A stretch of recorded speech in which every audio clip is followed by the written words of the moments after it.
지금부터 심포지엄 마지막 순서인 종합토론을 진행하겠습니다. 종합토론은 올해 심포지엄 주제인 데이터 혁신과 국가통계의 도약에 대한 심도 있는 발표 및 토론과 함께 전체 세션들을 종합적으로 정리하는 시간이 되겠습니다. 전영일 통계개발원장님께서 좌장으로 토론을 주재해 주시겠습니다. 전영일 원장님, 종합토론 진행을 부탁드립니다. 네, 반갑습니다. 다시 또 여러 유튜브로 참여하시는 분들과 함께 그 마지막 종합 토론 시간을 갖게 되었습니다. 다 아시는 대로 이번 그 10일에 국가통계방법론 국제심포지움은 데이터 혁신과 국가통계의 도약이라는 주제로 저희들이 이틀간 진행을 하였습니다. 첫날은 이 주로 개인정보 보호와 또 이 인공지능, 데이터 과학을 중심으로 한 그런 그 기조 강연과 또 관련된 그 섹션들 그런 그 주제로 첫날을 보냈고요. 두 번째 오늘은 이 데이터 경제 분야와 증거 기반 정책을 위한 그런 그 기조 강연과 이 관련된 강론을 중심으로 해서 저희들이 이틀간을 보냈습니다. 전체 그 기조 강연이든 또는 그 이 세부 강론이든 가장 중요한 반복되는 단어는 데이터입니다. 그래서 저희들이 이번에도 이 전체적인 그 주제가 결국 그 데이터 혁신에 관계된 그 부분들을 살리려고 노력을 많이 했는데요. 오늘 그 마지막 종합 토론 때 세 분의 토론자와 한 분의 이 발표를 중심으로 해서 같이 저희들이 시간을 갖도록 하겠습니다. 먼저 오늘 그 토론을 종합 토론을 위해서 이제 앞부분에 발표를 하게 될 통계개발원의 최재혁 사무관 통계학 박사이십니다. 소개를 곧 이제 발표를 이제 하실 테니까 그때 이제 좀 하시도록 하고요. 두 번째 제 우측으로 유종일 원장님 앉아 계시는데요. KDI 국제정책대학원의 원장으로 계십니다. 이전에 미국 UCSD의 그 초빙 교수로 또 중국 칭화대 초빙 교수로 영국 케임브리지대 조교수로 활발한 그런 그 학문적인 활동을 하셨습니다. 바로 그 유종일 원장님, 네 오른쪽에 있습니다. 그 카메라가 네 인사하시죠. 네, 안녕하세요.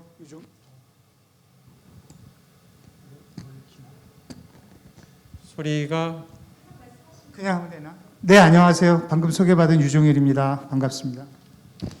네, 그리고 제 좌측으로는 서울대 사회학과의 김석호 교수님이 앉아 계십니다.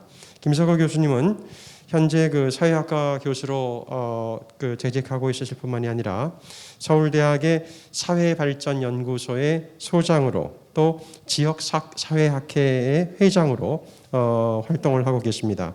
또한 한국조사연구학회의 조사연구 편집위원장, 또 사용 후 핵연료 재검토위원회 수기분과위원장으로 활동을 하고 계십니다. 김석호 교수님.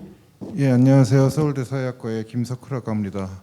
예, 오늘 좋은 시간 됐으면 합니다. 예, 반갑습니다. 네, 그리고 그 다음에 우리 그 제일 왼쪽에 앉아 계시는 분은 기획재정부 차세대 예산 회계 시스템 구축 추진단의 단장으로 계시는 윤정식 단장님이십니다. 윤정식 국장님은 현재 그 기획재정부의 보조금 통합관리 시스템 관리단장으로 계시고요. 또한 재정기획심의관으로도 계십니다. 그리고 조금 전에 말씀드린 대로 오늘 그 이 토론에서 중요한 그 증거 기반 정책의 사례를 좀 자세하게 말씀을 해주실 텐데요. 바로 그 차세대 디브레인 시스템을 이끌고 계십니다. 네, 윤 단장님. 기획재정부 윤정식 단장입니다. 좋은 자리 15주년 통계개발원 15주년 기념 세미나에 초청해 주셔서 감사드리고 오늘 좋은 토론을 통해서 통계개발원이 좀 더 도약하고 발전할 수 있기를 바랍니다. 감사합니다. 네, 지금 우리 그 윤 단장님께서 제가 잠시 잊었던 그 통계개발원이 금년에 15주년이라는 것을 좀 말씀을 주셨네요.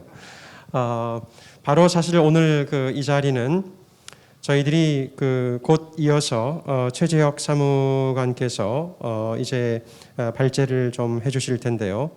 통계개발원이 그 생긴 지가 15년이 된 해입니다.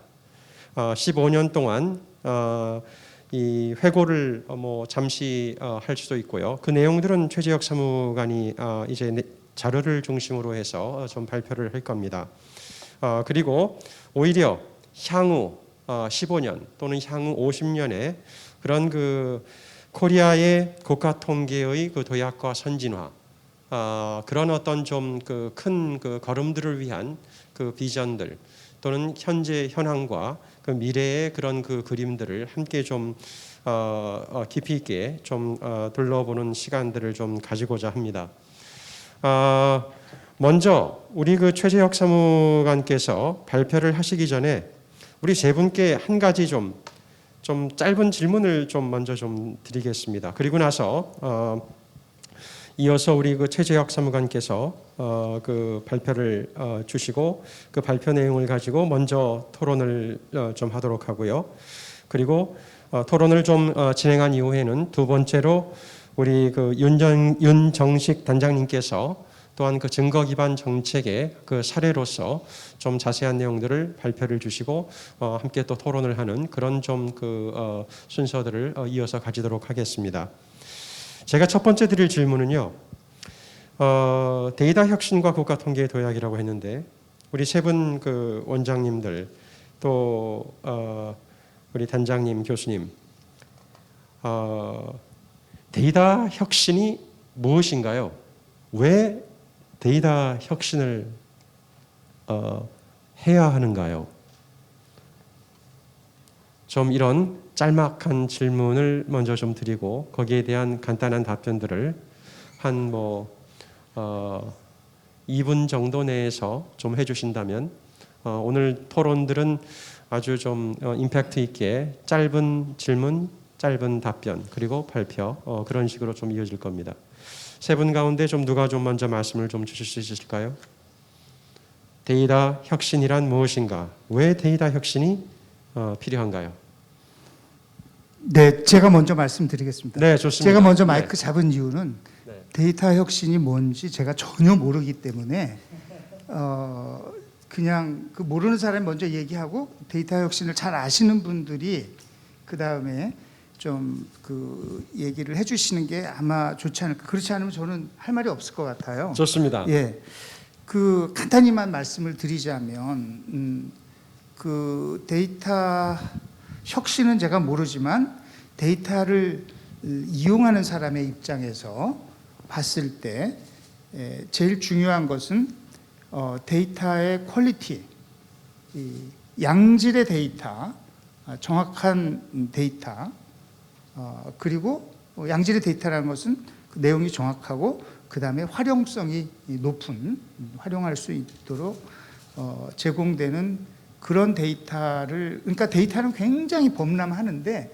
사실 막상 어떤 사태를 정확하게 파악하고 연구를 하고 할 때 크게 도움이 되지 않는 형태로 존재하는 데이터가 굉장히 많고 그래서 이제 그 부분인 것 같고요. 그 다음에 또 이 데이터 경제로 가기 위해서는 또 데이터가 잘 활용되기 위해서는 개인정보 보호 이 부분에 대해서 우리가 좀 걱정하지 않아도 될 만큼 그 시스템이 잘 갖춰져야지. 이제 그렇지 않다면 사실 요즘 감시자본주의, 뭐 데이터 식민주의, 많은 그런 그 또 데이터의 소유권과 관계된 문제 이런 등등 우려가 사회적 우려가 크게 존재하는 상황에서는 또 그 활용도가 제약될 수밖에 없고, 그래서 저는 이제 혁신은 모르고 가장 기본적으로 우리가 데이터 경제로 나가기 위해서 필요한 게 이런 기본적인 것들 아닌가, 그 말씀만 먼저 드리겠습니다. 네, 먼저 어떤 문제에 대한 제기라고 할까요? 문제 제기 그런 측면에서 우리가 좀 고민할 그런 부분들을 먼저 말씀을 좀 주셨습니다. 자, 우리 이어서 누가 이어서 좀 말씀을 하시겠습니까? 네, 우리 김석규 교수님. 예, 뭐 앉은 순서대로 말씀드리면 네, 될 것 같아요. 짧은 질문이라고 하셨지만 굉장히 어려운 질문이고 사실 이게 답이 없는 질문이기도 한 것 같아요. 뭐냐면 저도 이제 기본적으로 유정일 원장님 말씀에 동의를 합니다. 어떤 좋은 데이터를 보다 풍부한 정보를 가지고 생산할 수 있는 것이 이제 결국에는 이 데이터 혁신인데, 현재 이제 데이터 혁신에 대한 논의가 한국 사회에서 활발하게 진행되는 맥락은 기본적으로 과거보다 어떤 정보의 양이라든가 어떤 정보의 어떤 그 소스가 폭증을 했잖아요. 그런데 이제 그러한 정보들을 우리가 얼마나 효과적으로 통계로 만들어서 이를 뭐 정책이라든가 기업의 경제 활동이라든가 아니면 어떤 국민의 삶의 질 향상에 기여할 수 있는 그 여러 가지 이제 정책이라든가 다른 어떤 그 용도로 활용할 수 있는 것들을 이제 그런 활용성을 높이는 것을 이제 데이터 혁신이라고 할 수 있는데, 그 과정에서 이 데이터의 질뿐만 아니라 지금 말씀드린 그러한 체계를 아주 효율적이고 효과적으로 그리고 분명한 어떤 목적과 지향을 가지고 거버넌스를 만들고, 그런 거버넌스 하에서 지속 가능하게 자료를 생산할 수 있는 게 결국에는 데이터 혁신에서 그 핵심적으로, 그리고 시간이 지나도 기본적으로 추구해야 되는 정신이 아닌가라고 생각을 하고 있습니다. 질문이 너무 어렵네요. 네, 감사합니다. 제가 토를 달진 않겠습니다. 윤정식 단장님, 계속해서 똑같은 질문에 대해서 말씀을 주시죠. 우리 김 교수님께서 답이 없다고 그러는데, 답이 없다는 건 또 모든 게 답이 될 수 있다는 말도 되거든요. 근데 이제 저는 이제 데이터보다도 혁신이 과연 뭔가, 이게 좀 정확하게 정의가 돼야 된다고 생각을 합니다. 만약에 우리가 비즈니스 하는 사람이라 해서 기업에서 혁신을 한다고 그러면은 아마 제품이나 서비스를 사용자나 아니면 수요자, 소비자의 니드에 딱 맞춰서 그 딱 기호나 선호에 맞는 제품이나 서비스를 제공을 해주는 게 아마 가장 바람직한 혁신이라고 생각합니다. 정부에서 일하는 입장에서는 사회 변화가 계속되는 상황에서 예전에 셋업이 된 제도나 법령, 그다음에 재정 투자라든가 이런 부분들이 사회 변화에 따라서 그 변화 추세를 따라가지 못하는 경우가 많이 생기고, 이런 틈새에 따라 가지고 뭐 효율성이 저하되고 사회 문제를 해결 능력이 떨어지는 이런 상황이 발생합니다. 그래서 저는 혁신이라는 거는 그 시간과 공간 속에서 필요한 시대 변화와 현장의 수요에 딱 맞는 제품이나 서비스, 정책이나 제도를 만들어가는 것이 아마 저는 혁신이라고 생각합니다. 그렇지만은 여기서 데이터 혁신을만을 얘기한다면은 굉장히 스코프가 작아지는 거고, 사회 변화가 이루어진 상황에서 혁신을 제대로 하려면은 저희가 되게 오감을 가지고 눈으로 보고 뭐 이게 귀로 듣고 이런 어떤 인간의 어떤 감각을 통해서 어떤 현상을 파악하고 정책을 입안할 경우에는 굉장히 주관적인 어떤 입장들이 강해지고, 또 사람마다 다 가치관이 다르고 보는 시각이 다르기 때문에 컨센서스를 이루기가 굉장히 어렵다고 생각합니다. 그래서 사회 변화를 하는 변화에 대해서 혁신을 잘하는 측면에서는 데이터 기반으로 혁신을 해야만이 좀 더 넓은 컨센서스와 정확한 그 상황 파악, 그다음에 보고 싶은 대로 보는 게 아니고 있는 그대로의 모습을 볼 수 있기 때문에 데이터 기반의 이과 간 혁신을 해야 되고 그 데이터 기반의 혁신을 제대로 하려면은 데이터 혁신을 잘해야 된다. 그러니까 아까 우리 유정일 원장이 말씀하신 좋은 데이터를 쓸 수 있어야 된다. 그래서 데이터 기반 혁신, 그다음에 그 데이터 기반 혁신을 잘하기 위해서는 데이터를 정확하게 좋은 데이터를 그 상황을 정확하게 이해하고 판단할 수 있는 그런 데이터를 좋은 데이터를 만들기 위한 혁신이 계속돼야만이 전체적인 그 변화와 추세를 잘 관리할 수 있고 문제를 해결할 수 있다. 이런 측면에서 데이터 혁신이 필요한 거 아닌가 이런 생각을 해봅니다. 이상입니다. 네, 지금 마지막 우리 윤 단장님께서 말씀하신 좋은 데이터를 잘 사용하는 그런 노력.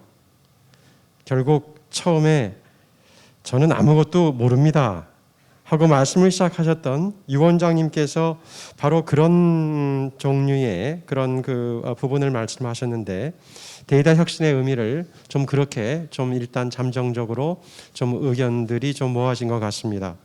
자, 그러면 이런 그 데이터 혁신 또 데이터 혁신과 관련된 그 노력을 위해서 우리가 이 미래의 어떤 그 방향들이나 또는 그 이 발전들을 위해서 국내에서 이 분야에 대한 어떤 그 집중적인 그 노력을 하고 있는 기관이라고 할 수 있는데요. 저희들이 함께 좀 내용들을 들으면서 그리고 그 이어서 바로 그 내용들을 중심으로 좀 토론들을 좀 하도록 하겠습니다. 네, 반갑습니다. 방금 소개받은 통계개발원 최재혁 사무관입니다. 제가 오늘 말씀드릴 내용은 통계개발원 도약 및 선진화를 위한 미래 청사진 및 중장기 R&D 추진 전략에 대해서 말씀드리겠습니다. 제목이 좀 길고 거창해 보이긴 하지만 세부 내용을 보시면 통계개발원의 소개와 그동안의 주요한 연구 분야들을 간략하게 말씀드리고 크게 두 가지로 구분하여 조직과 기능을 어떻게 혁신할 것인가, 연구는 향후에 어떠한 전략을 가지고 해야 될 것인가를 토대로 말씀드리도록 하겠습니다. 먼저 통계개발원의 간단한 소개입니다. 저희는 2006년에 각 부처와 지자체들이 통계를 기반으로 정책을 활용할 수 있도록 필요한 통계를 개발 개선하고 또 국가 통계의 품질 향상 및 신뢰성 확보에 기여할 수 있도록 그 목적하에 설립되었습니다. 현재는 3실 1팀으로 구성되어 있습니다. 주요한 기능으로는 가장 대표적인 기능이 통계 작성 기관을 어떻게 선도할 것인가이고 제가 자체적으로 하는 연구는 통계 기획 및 통계 작성 방법에 관한 연구, 경제, 사회, 인구 분야 지역 통계에 대한 개발 개선 업무라고 보시면 되겠습니다. 현재 예산은 약 52억 정도 되고요. 그중에 운영비를 제외한 연구 기반 예산은 총 14억 정도 되고 있습니다. 저희의 미션은 혁신, 정의, 실용적 연구를 통한 국가통계 개선 개발 보급에 있고요. 그 가치로는 혁신, 창의, 실용, 신뢰, 미래, 융합 등이 있습니다. 저희의 사업 목표는 첫 번째로 수요에 부응하는 국가통계 개선개발 연구 강화, 두 번째로 국가통계 발전을 위한 연구 역량 강화, 세 번째로 미래 대비 기관 운영 효율화입니다. 이 중에 연구와 관련된 것은 첫 번째 목표로 그 전략으로 사회적 가치 통계 개선 개발, 공공 데이터 생산 개방 활용 연구, 국가 통계 작성 기법 선도가 되겠고 각각 분야들이 있고 마지막에 국가 통계 작성 기법 선도를 위해서 미래 대비 중장기 연구 핵심 연구를 수행하고 있습니다. 저희가 그동안 15년 동안 주요한 연구를 시행해 왔는데요. 그 연구의 주요 파트는 총 4개로 첫 번째는 신규 통계 개발, 두 번째는 통계 조사 방법론 연구, 세 번째는 통계 활용 연구, 네 번째는 통계 방법 혁신 기법 연구입니다. 세부적으로 보시면 신규 통계 개발은 삶의 질 지표를 개발하고 한국의 사회 동향 보고서를 발간하고 있습니다. 두 번째로 사회적 가치 통계 연구는 나눔 통계, 자원 봉사 통계, 그리고 현재는 안전 통계 지표 개발을 측정하고 있습니다. 세 번째로는 SDG 데이터 연구를 토대로 포용 정책을 활용할 수 있는 그러한 데이터 연구를 진행하고 있습니다. 통계조사 방법론 연구는 전통적으로 저희가 조사표 개선 개발을 위해 인지과학을 활용하고 있는데 이 연구를 진행하고 있고 그 밖에 많은 통계 방법론 분야들을 연구해 왔고 또 지금 현재도 연구하고 있습니다. 세 번째로 통계 활용 연구 분야는 증거 기반 정책 지원 연구를 위해서 고령화, 근로, 고용, 빈곤, 주택 등 다양한 정책에 활용될 수 있는 연구를 진행해 왔고 현재는 코로나19 관련된 연구도 계속 진행하고 있습니다. 두 번째로는 경제통계 개선개발 연구로 주로 행정자료 등 다출처자료 연계 활용에 대한 기법과 기업 등록부인 SBR 연구를 집중 수행하고 있습니다. 마지막으로 통계방법 혁신 연구는 첫 번째로 데이터 정보보호 연구로 현재 선진 기법인 차등 정보보호 방법론, 재현자료 방법론 등을 연구하고 있고 이를 토대로 실제로 실무적으로 할 수 있는 활용서를 개발하고 있습니다. 두 번째로 신기법을 연구하고 있는데요. 과거에 소지역 추정 방법이나 혼합조사 방법론을 연구해왔고 현재는 국가통계 활용할 수 있는 데이터 과학 연구를 진행하고 있습니다. 조직은 저희가 현재 3실 1팀으로 이루어져 있는데 인원 자체가 현재 52명입니다. 이 인원은 연구형 기관으로는 굉장히 부족한 인원이라고 볼 수 있고요. 그 인원 중에 행정 인력을 제외하고 실제적인 연구 인력은 39명이고 그중에 박사, 석사, 학사급 인력이 약 3분의 1로 구성되어 있습니다. 다시 말씀드리면 중장기 심도 있는 연구를 할 수 있는 인력은 현재 부족한 상황이라고 볼 수 있겠습니다. 이러한 조직과 인력의 한계는 기본적으로 급증하는 통계 연구 수요와 다양화되고 있는 이 분야들을 적극적으로 대응할 수 있는 부분들은 좀 부족한 상황이다. 따라서 이런 부분들을 해결하기 위해서 조직을 재설계하고 조직을 확대하는 것이 매우 시급하고 이를 토대로 중장기 연구를 지속적으로 추진해야 된다라고 저희는 생각하고 있습니다. 첫 번째로 조직혁신 방안입니다. 저희가 기본 방향으로는 첫째 데이터 과학 연구를 선도하고 둘째 증거 기반 정책 결정 환경을 구축하며 셋째로 국가통계 데이터 품질 제고를 개선하고자 하는 것으로 기본 방향을 세웠습니다. 국가통계가 계속 팽창하고 있고 수요도 급증하고 있는데 이를 지금 현재 따라가지 못하는 그런 상황도 나타나고 있습니다. 그리고 증거 데이터 기반 정책 결정이 매우 중요하다고 알려져 있지만 그걸 실제적으로 활용할 수 있는 어떤 툴이나 모듈 등은 부족한 상황이고 전 세계적으로 혁신적인 선진 연구가 앞으로 나아가고 있는데 그러한 부분에서도 우리는 조금 부족한 부분이다. 그래서 이를 해결하기 위해서 조직이 좀 변화해야 된다라는 관점으로 보시면 될 것 같습니다. 그래서 저희는 세 가지의 세부 목표를 세워봤습니다. 첫 번째는 21세기 AI 데이터 혁명 대응 및 조사 없는 통계 생산. 두 번째는 증거 기반 정책 지원 및 정부 부처 국제기구의 정책 수요 대응.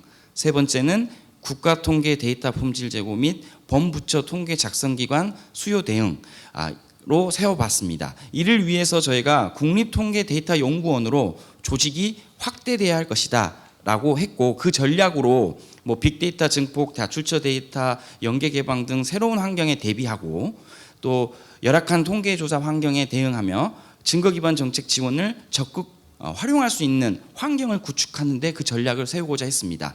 또한 삶의 질, 안전, 사회 동향 등 실용적 통계를 개발해서 사회적 가치를 실현하고 국가 통계 확대 및 팽창된 수요에 대응하고자 하였습니다. 그래서 첫 번째 21세기 AI 데이터 혁명 대응 및 조사 없는 통계 개발 활용을 위해서 데이터 과학 연구본부를 설치, 그 산하에 데이터 활용 연구실, 통계 분류 연구실, 데이터 예측 연구실을 설치하여 기본적인 그 환경 변화에 대처할 수 있는 혁신적 R&D를 수행하고자 합니다. 두 번째 목표인 증거 기반 정책 지원 및 정부 부처 국제기구의 정책 수요에 대응하기 위해서 데이터 개발 연구본부를 설치, 그 산하에 경제사회 인구 정책 통계 연구실을 설치해서 실제적인 정책에 활용될 수 있는 데이터 기반 정책 지원 연구를 수행하고자 합니다. 추가적으로 통일에 대비해서 북한 통계 연구도 할 수 있는 북한 통계 연구센터도 별도로 설치하고자 합니다. 마지막으로 국가통계 데이터 품질 제고 및 범부처 통계 작성기관 수요에 대응하기 위해서 통계방법연구본부를 설치, 그 산하에 조사표 연구실, 조사방법연구실, 통계방법연구실을 설치하여 기본적인 국가통계 방법론을 각각 세분화하여 적극적으로 연구하고자 합니다. 이를 토대로 우리는 다음과 같은 사항을 기대해 볼 수 있을 것 같은데요. 첫 번째는 AI와 데이터 혁명 시대에 국가 통계가 좀 더 발전할 수 있는 데이터 과학의 혁신적인 수용, 선진화, 이를 토대로 우리는 전문 연구기관으로서의 구심점 역할을 기대할 수 있을 것이라고 생각하고 있습니다. 두 번째는 증거 기반 지원이 실용적으로 운영될 수 있도록 저희가 정책 데이터를 개방, 활용되는 부분에 선도를 할 수 있을 것으로 생각하고 있습니다. 마지막으로 이러한 데이터와 통계를 맞춤형으로 제공해서 대국민 서비스의 전폭적인 확대와 강화를 기대하고 있습니다. 지금까지는 조직적인 측면에서 말씀드렸다면 다음은 연구적인 측면에서 말씀을 드리겠습니다. 세부 목표는 세 가지 모두 동일합니다. 앞서 말씀드린 그 세 가지 목표에 따라서 어떠한 연구가 진행되어야 되는지를 간단히 말씀드리겠습니다. 첫 번째 세부 목표인 21세기 AI 데이터 혁명 대응 및 조사 없는 통계 생산 하에서 제가 첫 번째 분야로는 데이터 정보 보호 분야를 생각하고 있습니다. 공공 데이터 개방을 확대하기 위해서는 정보보호, 즉 다시 말씀드리면 개인이나 기업의 정보가 노출되지 않도록 관리해 주는 것이 매우 중요한데, 이를 위한 최신 정보기술 및 전략 등을 세우는 것이 되겠습니다. 그럼 연구된 그 기술 및 전략을 토대로 플랫폼 맞춤형 비밀보호 솔루션을 지원할 수 있을 것이며, 이를 토대로 저희가 연구 네트워크나 활성화를 더욱더 강화할 수 있을 것으로 생각하고 있습니다. 두 번째는 데이터 과학 분야인데요. 데이터 과학 기반의 통계 생산이 활용될 수 있도록 저희가 이 데이터 과학의 이 다양한 방법 등을 국가 통계에 적용할 수 있는 그런 부분들을 연구하고자 합니다. 이를 토대로 실제적으로 비정형 데이터, 빅데이터, 행정자료 등 다양한 데이터가 실제 국가 통계 생산에 적용될 수 있도록 하는 것이 이제 저희의 목표가 되겠습니다. 세 번째 분야는 데이터 경제 분야인데요. 기존에 하고 있던 경제 통계 개선 개발을 좀 더 명확하게 진행을 하고 다출처 자료 연계 활용, 또 경제 구조 환경 변화 등에 적극 대응할 수 있도록 저희가 연구를 하고자 합니다. 두 번째는 증거 기반 정책 지원 및 정부 부처 국제기구 정책 수요 대응 분야인데요. 첫 번째로 사회적 가치 분야입니다. 지금 국가 정책 방향이 경제 발전에서 삶의 질 제고로 변하고 있는 이 상황에 삶의 질을 정확히 측정할 수 있도록 고도화하고 활용도를 제고하는 것이 매우 중요하다고 판단되어 이를 적극적으로 연구하고자 합니다. 두 번째는 양극화나 이러한 사회 통합 분야에 대해서 정확하게 측정할 수 있는 사회 지표나 그런 사회 동향 등을 연구하고자 합니다. 세 번째로는 국가 안전 전반이나 취약계층에 대해서 안전 통계 지표를 연구하고자 하는 것인데요. 이를 토대로 국가 안전 전반에 대한 상세 정보를 제공하고 이것이 정책에 활용될 수 있도록 연구하는 것이 목표가 되겠습니다. 마지막으로 맞춤형 정책 추진 지원을 위한 사회통합 지표 개발인데요. 현재 전 부처가 공동으로 사회통합 지표를 개발하고 있는데요. 저희는 여기서 필요한 데이터와 데이터 통합, 연계, 지표 개발 등을 적극 연구하여서 앞으로 사회통합 현황을 종합적으로 분석하는 기본 틀을 마련하고자 합니다. 다음은 SDG 데이터 분야인데요. SDG 데이터는 UN SDG 지속가능 발전 목표에 따라서 데이터를 생산하고 활용해야 하는데, 우리가 국내의 SDG 데이터 책임 기관으로서 거버넌스를 만들고 이를 토대로 데이터 생산 관리 활용하는 것이 저희의 목표가 되겠습니다. 그래서 지속해서 지표를 개선 개발하고 세분화해서 실제 정책에 활용될 수 있는 연구가 진행되고자 합니다. 그 다음은 인구 정책 통계 분야인데요. 인구 통계의 개설 개발을 토대로 우리가 기본적인 국가 정책에 활용되는 인구 등을 적극 연구하고, 그다음에 인구 특성이 반영된 통계 개발, 또 고령화나 지역 통계의 개선 개발에 적극 활용될 수 있는 연구를 진행하고자 합니다. 마지막으로 국가통계 데이터 품질 제고 및 범부처 통계 작성기관 수요 대응인데요. 첫 번째는 조사표 개선 개발 분야입니다. 지금 현재는 조사표에 인지 실험이 적용되는 비중이 그리 높지 않은 상황이지만, 이를 적극 확대해서 조사표 설계가 선진화될 수 있도록, 또 조사표의 품질이 관리될 수 있도록 적극적인 연구를 진행하고자 합니다. 이를 토대로 저희가 조사표 연구 전문기관으로 도약하고 통계 작성기관의 조사표 생산에 선도를 할 수 있는 그런 기관이 되고자 합니다. 마지막으로 통계 조사 방법론 분야인데요. 저희가 전통적인 통계 조사 방법론 연구도 지속적으로 진행되고 있지만 또 새로운 신기법 등을 적극 활용해서 국가 통계 품질 향상 및 신뢰도 제고를 위한 전문화 체계된 조사 방법이나 추정 방법들을 연구해서 더욱더 국가 통계 생산 기관을 지원할 수 있는 연구를 진행하고자 합니다. 이 같은 연구 전략을 토대로 저희가 다음과 같은 사항을 기대해 볼 수 있을 것으로 생각하고 있습니다. 첫 번째는 이 급변하는 이 데이터 환경, 통계 환경에 선제적으로 대응해서 실제적으로 수요자인 국민과 정책 활용자들이 적극적으로 쓸 수 있는 맞춤형 통계 생산을 지원하는 것이 그 기대 효과라고 볼 수 있겠습니다. 두 번째는 증거 기반 정책 체계 지원을 위한 환경이 구축되는 것인데요. 저희가 지금 현재 사회적 가치나 저출산, 고령화, 디지털 사회 등 이 영역이 넓어지고 있는데 이 부분에 대해서 연구를 활용할 수 있을 것이다, 그렇게 보고 있습니다. 마지막으로는 사실상 통계를 전문적으로 연구하는 기관은 저희 기관이 거의 유일하다고 볼 수 있는데 저희의 연구를 토대로 다른 기관들이 통계를 적극 활용하고 저희가 국제적으로 중심적인 역할을 하면서 전체적인 정부 부처와 지자체들이 통계를 활용하는 환경이 더 넓어질 수 있도록 저희 역할을 하는 것이라고 볼 수 있겠습니다. 저희 발표는 여기까지입니다. 네, 감사합니다. 최재혁 사무관님, 감사합니다. 세 분이 잠시 지금 이 데이터 혁신 또 이 국가 통계의 그 R&D를 실질적으로 이끌고 있는 국내의 이 정부 기관의 그 과거와 현재 그리고 미래에 대한 그 계획을 좀 들으셨습니다. 특별히 그 조직의 그 변화 또 향후 미래의 그 어떠한 그 R&D의 변화를 현재 좀 구상하고 있는지 이런 말씀을 좀 들으셨는데요. 어떻습니까? 지금 그 아까 처음에 세 분이 좋은 데이터를 잘 사용하고자 하는 그런 노력, 그것을 데이터 혁신이라는 어떤 그런 뜻으로 아주 함축해서 저희들이 잠시 얘기를 나눴는데요. 한국이라는 그 나라가 이 좋은 데이터를 잘 사용할 수 있는 그런 그 이 환경과 또 그런 그 역할을 할 수 있는 그 이 조직과 그 인력들이 지금 잘 준비되어 있습니까? 앞으로 어떤 변화가 좀 있어야 할까요? 좀 그런 질문을 먼저 좀 드리겠습니다. 제가 요 관련해서 네. 그 우선 통계개발원 15주년 축하드리고요.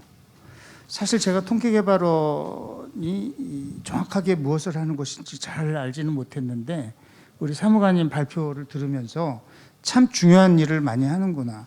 그리고 제가 여기 이제 오기 전에 저는 뭐 데이터 전문가는 아니기 때문에 데이터 혁신이 뭔지는 잘 몰랐지만은 이 우리가 데이터 경제 지금 뭐 4차 산업혁명 얘기하고 그러는데 그 핵심은 AI고 그거 되려면 좋은 통계가 있어야 되는 거고 데이터가 있어야 되는 거고 다 그런 건데 이 굉장히 중요한 건데 우리 현실은 지금 아쉬운 점이 굉장히 많습니다. 그런데 그래서 이제 이런 것들이 필요하겠다 이제 어렴풋이 좀 메모를 해가지고 왔는데 지금 보니까 우리 통계개발원이 제가 원하는 거를 다 하고 있는 기관이에요. 그런데 15년 동안 그럼 뭘 했을까? 이제 생일날 이렇게 말씀드리는 게 실례입니다만은 그런 의문이 살짝 들었는데 그 다음에 좀 더 들어보니까 아이고 이 중요한 일을 하는데 자원이 인력과 자원이 너무나 없구나. 그러니 이런 중요한 일은 하지만 그 많은 성과를 낼 수가 없었겠구나 하는 생각까지 제가 미쳤습니다. 그래서 제가 이제 그 제안을 드리고 싶은 것은 사실은 뭐 디테일을 여러 가지를 말씀하셨는데 지금 상태에서 여기서 박사 몇 분 더 뽑고 예산 무슨 몇십억 늘려가지고 크게 달라지기는 어려울 것이다라고 저는 사실 생각을 하고요. 우리 각 행정부서에서 필요한 어떤 업무 과정에서 데이터가 생산이 되는데 그때 그것이 이 국민을 위해서 또 그 증거 기반 정책을 위해서 활용될 수 있도록 좋은 연구의 밑바탕이 될 수 있도록 그렇게 그걸 신경 쓰면서 하는 사람은 없거든요. 그 다 우선 부서의 필요와 편의에 의해서 이렇게 하는 거고 또 그 굉장히 이 노출을 꺼리고 그렇게 하기 때문에 이 미션 자체가 지금 통계개발원에서 얘기한 것처럼 또 우리 통계청도 그러리라고 봅니다. 모기관인 그런 기관이 지금 데이터 경제의 4차 산업혁명의 중심 기관으로서 훨씬 더 지금보다 높은 그 위상을 가지고 좀 이거를 주도해 나가야 된다. 저는 사실은 그 데이터 가버넌스, 우리나라 데이터 가버넌스를 바꾸는데 그게 좀 핵심이 아닐까. 그래야지 이런 안목을 가지고 제대로 된 우리가 아까 얘기한 그 좋은 퀄리티가 있고 활용을 잘 할 수 있는 그 데이터들을 제대로 생산하고 그 공개하고 활용하도록 하고 그러면서 그 데이터 시큐리티나 개인정보 보호나 이런 거에 대해서도 잘 관리하고 그렇게 할 수 있는 글쎄요 뭐라 그럴까요? 가칭 뭐 데이터 통계 처든지 해서 이 지금 청 차원으로 있어서는 안 되고 훨씬 더 위상이 높은 그런 4차 산업혁명 주도 기관으로 이걸 키워야 되지 않나 저는 사실 그런 생각이 좀 들었습니다. 네. 뭐 제가 톤은 달지 않겠습니다. 계속해서 우리 윤 단장님, 김석효 교수님 누가 또 계속해서 좀 네. 네, 김석효 교수님. 네. 예, 먼저 그 통계개발원 15주년 정말 축하드리고요. 저도 통계개발원 처음 생길 때 아마 유학하고 이제 들어온 것 같아요, 한국에. 근데 이제 그래서 통계개발원이 지금까지 여러 가지 연구 활동 이미 제가 보기에는 그 당시에는 굉장히 혁신적인 시도들을 꽤 많이 하긴 했습니다. 그래서 이 통계에 예를 들어 조사 통계에서 어떤 설문지 개발과 개선을 위한 어떤 그 첨단 기법을 들여온다라던가 그리고 여러 그 정부기관이라든가 통계청에서 생산하는 통계들을 모아서 정책 지표 그러니까 이 나라 지표와는 또 다른 의미의 어떤 분명한 지향이 있는 정책에 부합하는 예를 들어 삶의 질 지표라든가 뭐 이런 것들 그리고 지금 이런 지표들과 통계들을 모아서 일반 국민들과 소통하고 그리고 그 정부 관료들 전문가들에게 지금 한국이 이런 상태에 있다라는 거를 일목요연하게 설명하는 한국의 사회 동향이라든가 뭐 이런 것들이 그 당시로는 그 당시 의미의 어떤 데이터 혁신이었다라고 저는 생각을 합니다. 그 이유는 그 당시에 가장 필요로 하는 아까 이제 두 분 선생님들께서 말씀해 주셨지만 필요로 하는 통계에 대한 어떤 사회적 요구를 정말 충실히 충족하기 위해서 노력을 했다라는 생각이 들고요. 예, 그 점에 큰 박수를 저는 보내고 싶습니다. 그런데 하나만 말씀드리면 그 데이터 혁신과 증거 기반 정책에 대한 논의가 많이 이제 오가는데 제가 이제 통계개발원이라든가 통계청 관련된 그 연구와 사업을 같이 하면서 보면 한국은 증거 기반은 강조하는데 증거를 어떻게 수집하고 이걸 얼마나 안정적으로 그 일관적으로 신뢰할 만하게 생산하는 데는 투자에 인색하고 관심이 좀 부족하다라는 생각을 저는 항상 해오고 있습니다. 그래서 이번에 뭐 여러 가지 그 재난 지원금이라든가 뭐 이런 그 이벤트들에서 보신 것처럼 이 국가를 운영하는 데 있어서 가장 기본이 되는 게 통계이고 아무리 좋은 생각을 가지고 있어도 정확한 정보가 뒷받침되지 않으면 통계가 뒷받침되지 않으면 실제로 정책을 펼 수 없다라는 거가 여러 국면에서 드러나고 있는데요. 그런 점에서 보면 이 통계개발원의 역할을 다시 한번 생각해 보지 않을 수 없고 그리고 좀 그 증거 그 자체에 대한 어떤 관심 그게 이제 투자로 이어져야 되겠죠. 아까 이제 말씀하신 대로 거버넌스의 문제라든가 이런 부분들은 조금 이따가 제가 그 좀 더 구체적인 사안이 이제 그 돌아오면 더 말씀드리도록 하겠습니다. 예, 감사합니다. 네, 계속 우리 윤 단장님. 네, 저도 뭐 오늘 이 자리에 초청된 게 좀 운명 같은 뭐 우연이라고 해야 될지 어떨지 모르겠는데 통계개발원이 2006년에 탄생을 했습니다. 그리고 제가 2005년에 예산 기준가에 있으면서 통계청에서 통계개발원을 만들겠다고 요청이 와서 그때 이제 그 인력하고 인건비, 조직 규모 이런 것들을 제가 예산에 반영을 해 줬는데 15년 만에 통계개발원이 어떤 방향으로 변화하고 기능을 가져가야 되는지에 대한 토론에 갑자기 초청이 돼서 이게 뭐 어떤 의미가 있는지 좀 그렇습니다. 하여튼 저로서는 조금 그 탄생에 조금 기여한 부분이 있는 통계개발원 15주년 생일 잔치에 초청이 돼서 기쁘고 영광입니다. 하여튼 그리고 그때 했던 일이 정말 국가 발전을 위해서 잘 판단한 거라는 그런 생각이 들게 해주셔서 감사하게 생각합니다. 다만 지금 우리 최재혁 사무관께서 통계개발원의 미래 전략에 대해서 이제 발표를 하고 비전을 이렇게 제시를 해주면서 의견을 물어오셨는데 저는 이것도 우리 전영일 원장님께서 주신 퀘션 그 변화와 혁신을 어떻게 해야 될 것인가 이거에 대한 고민으로 이렇게 출발을 해야 된다고 생각합니다.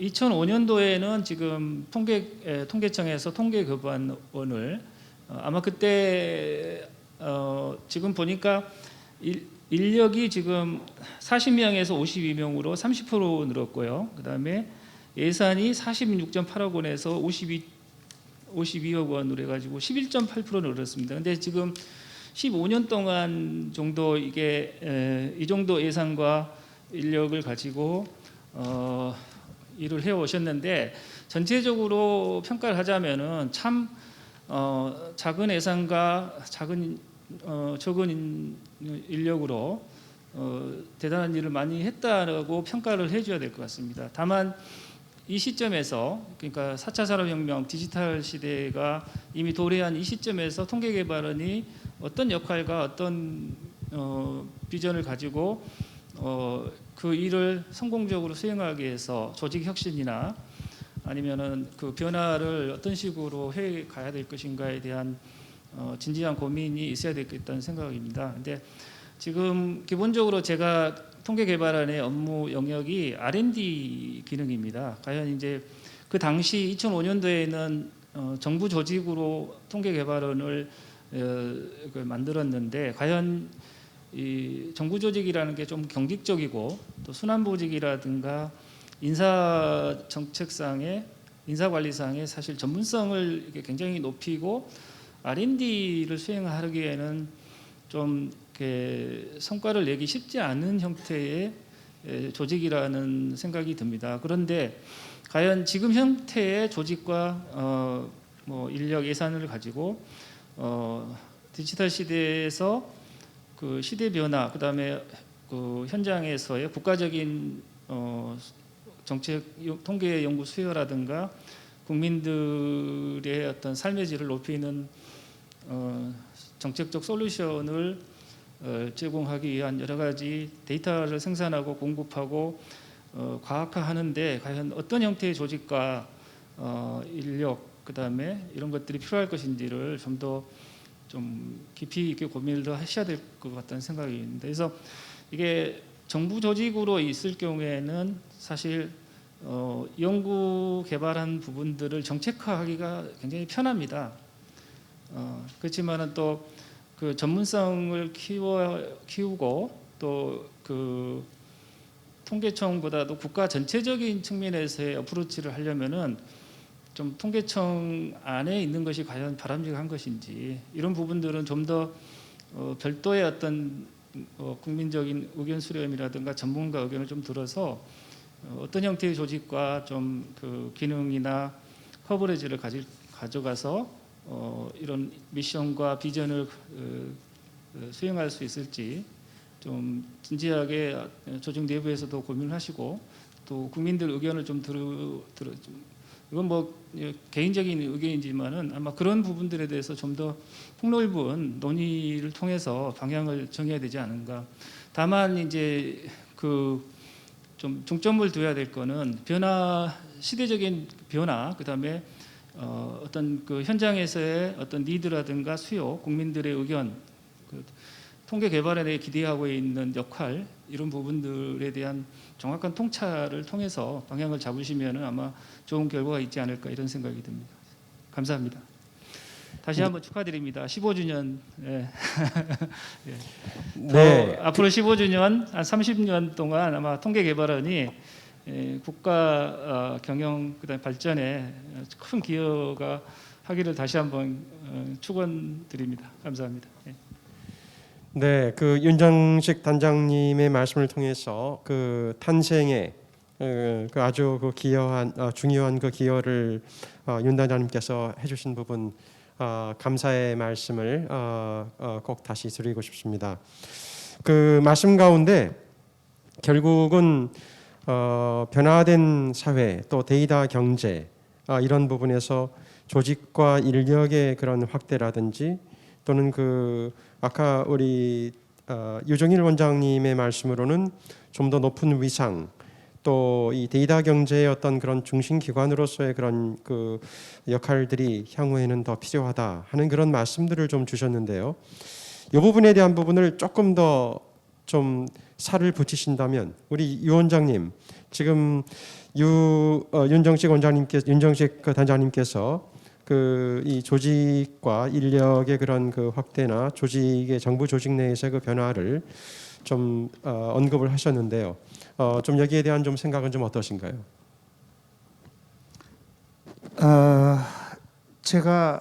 저는 이제 어떻게 보면 상당히 과격한 주장을 한 건데요. 윤 단장님으로서는 지금 통계청이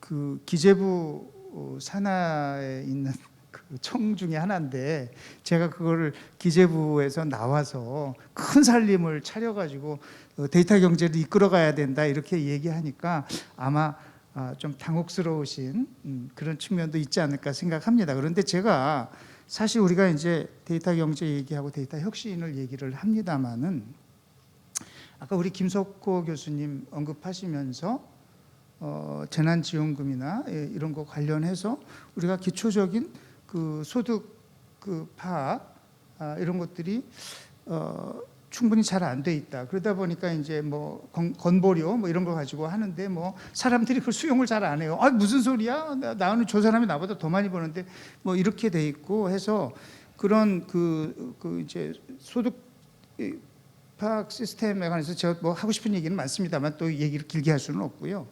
그 코로나19 대응 과정에서 우리 전용일 원장님도 정말 그 열심히 데이터를 통해서 그 방역 대책을 뒷받침하려고 했는데 제가 가장 그 안타까웠던 부분은 이제 데이터 기반의 그야말로 증거 기반의 방역 정책, 사회적 거리두기가 됐건 뭐가 됐건 그 뭐 테스팅, 트레이싱이 됐건 하자 그렇게 말은 했는데 거기서 가장 기본이 되는 것은 역학조사 데이터거든요. 그런데 역학조사를 해놓고 그거를 데이터화 시키는 노력을 전혀 하지 않았어요. 근데 그것은 왜 그러냐면은 무슨 역학조사하기도 벅차고 우선 그 트레이싱 해가지고 누구 그 다음에 격리시키고 뭐 검사하고 이거 하기도 벅찬 데다가 그 자료를 갖고 있는 역학조사 자료를 갖고 있는 부처에서는 야 요거를 데이터화 해가지고 이제 과학적으로 분석해서 그 다음 뭐를 만들고 여기까지 생각이 미치지가 않는 거예요. 이제 그런 식의 그 허점들이 계속 노출되고 있고 솔직히 말해서 그 작년에 네이처지의 12월호에 보면은 그 코로나 바이러스에 관한 논문 숫자가 국가별로 어떻게 됐는지 쭉 나옵니다. 그런데 2020년 이 코비드 19 문제가 터지기 전에는 뭐 예상한 대로 뭐 미국, 유럽, 그 다음에 중국 그리고 뭐 이 나라들이 있어요. 그런데 이 세 나라가 압도적이고 그 다음에 뭐 영국, 이탈리아 있더라고요. 근데 2020년 이게 터지니까 전반기에는 중국이 압도적이고요. 거기서 나왔으니까. 그 다음에는 의외로 이제 이탈리아가 많이 나오고, 이탈리아 엄청나게 고생했잖아요. 그리고 이제 조금 시간이 가면서 다시 미국, 유럽이 많아지고. 그런데 한국은 어딨냐? 그 한국의 그 존재는 없어요. 너무나 그 포션이 너무나 작기 때문에 안 나와 있어요. 그런데 그 전에 안 나온 건 모르겠는데 우리는 우한 이래 대구 익스플로전이 있었잖아요. 코로나 발생 주요 국가였거든요. 그런데도 없어요. 그러니까 이 데이터 생산이라는 게 우리가 제대로 안 되고 있다, 사실은.